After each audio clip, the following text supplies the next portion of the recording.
माझं सोलापूर न्यूजमध्ये आपल्या सगळ्यांचं स्वागत. सोलापूर महानगरपालिका स्थायी समिती सभापती निवडणुकीसाठी एक उमेदवार एकाच उमेदवाराचे नामनिर्देशन पत्र प्राप्त झाले होते. त्यामुळे सदरच्या निवडणुकीसाठी कोणत्या प्रकारच्या मतदानाची आवश्यकता नाही.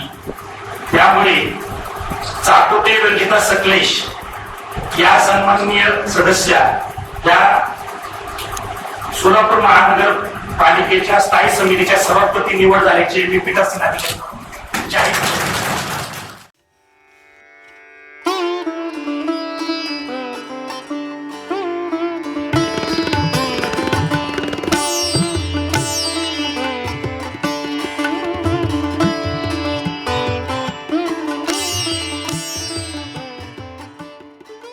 माझं सोलापूर न्यूज या यूट्यूब चॅनलला सबस्क्राईब करा आणि बेल आयकॉन प्रेस करायला विसरू नका.